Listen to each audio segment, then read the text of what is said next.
அண்மை செய்தியை பார்த்து வருகிறோம். கிளாம்பாக்கத்திலிருந்து ஆட்டோவில் பெண்ணை கடத்தி பாலியல் தொல்லை அளித்த சம்பவத்தில் கைது செய்யப்பட்ட 2 பேருக்கு மாவுக்கட்டு போடப்பட்டிருக்கிறது. பாலியல் தொல்லை சம்பவத்தில் ஒருவனுக்கு கை மற்றும் காலில் மாவுக்கட்டு, மற்றொருவனுக்கு கையில் மாவுக்கட்டு போடப்பட்டிருக்கிறது.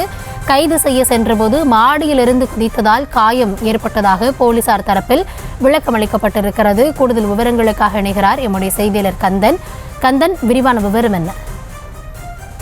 வணக்கம். கடந்த திங்கட்கிழமை அன்று சேலத்திலிருந்து ஒரு இளம்பெண் கிளாம்பாக்கம் பேருந்து நிலையத்துக்கு அடைந்தார். அங்கிருந்து ஒரு ஆட்டோ மூலம், அதாவது முத்தமிழ் செல்வி என்ற ஒரு ஆட்டோவில் ஆட்டோ ஓட்டுநர் ஓட்டிக்கொண்டு சென்றிருந்த போது, அப்போது சென்னைக்கு செல்ல வேண்டும் கூறிய போது, சென்னைக்கு செல்ல வேண்டும் என்றால் 1000 ரூபாய் ஆகும்.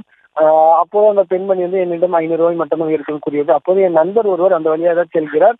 அவர் அழைத்து செல்வதில் அவரிடம் ஒரு 500 ரூபாய் வாங்கி கொண்டு அவரையும் அழைத்து செல்ல சொல்லியுள்ளார்.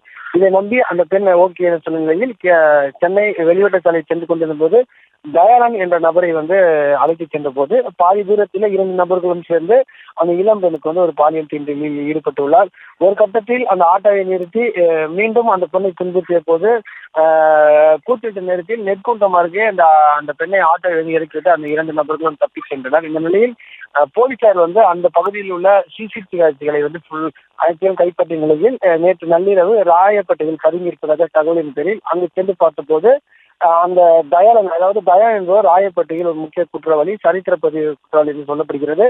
முத்தமிழ் 2 நபர்களும் சுற்றி வலிக்க போது போலீசாரை பார்த்ததும் அந்த வீட்டிலிருந்து அருகே உள்ள ஒரு மொட்டை மாடி வீட்டிலிருந்து தப்பி செல்லுமாறு குதிக்கும் போது தயாளனுக்கு வலது கையிலும் இடது காலிலும் முறிவு ஏற்பட்டுள்ளது. அதே போன்று முத்தமிழனுக்கு வலது கையில் முறிவு ஏற்பட்டவுடன் உடனடியாக அங்கிருந்து நேரடியாக அரசு மருத்துவமனை கொண்டு சென்று அவருக்கு மாவுக்கட்டு போடப்பட்டு நேரடியாக கூடாஞ்சேரி காவல் நிலையத்திற்கு அழைத்து விசாரணை தொடங்கினார். நேற்று அழைத்து வந்த விசாரணை தொடர்ந்து 24 மணி நேரம் மேலாக தொடரப்பட்டது. நிலையில் தற்போது மகளிர் காவல் நிலையத்திலிருந்து அந்த 2 குற்றவாளிகளும் போலீசார் நீதிமன்ற காவலுக்கு அனுப்பி எடுத்து வந்தார். அப்பொழுது தயாளன் என்பவர், முக்கிய குற்ற தயாளன் என்பவர் ஆட்டோவில் ஏற்றி வைக்கும் போது அவர் கண்ணீர் மல்க அழுகிறார். கை கால் வலிப்பதாகவும் தொடர்ந்து கூச்சலிட்டு அழுத அந்த காட்சியும் பார்க்க முடிகிறது. தற்போது 2 குற்றங்களும் பலத்த போலீஸ் பார்க்கவும் செங்கல்பட்டில் உள்ள நீதிமன்றத்துக்கு அழைத்து செல்கின்றனர். இதன் பிறகு எதற்காக அந்த பெண் கடத்தப்பட்டது, இதில் பின்னணி யார் உள்ளது என்று பல்வேறு கோணத்தில் விசாரணை தொடங்கப்படும் என தெரிவிக்கப்பட்டுள்ளது. விவரங்களுக்கு நன்றி கந்தன்.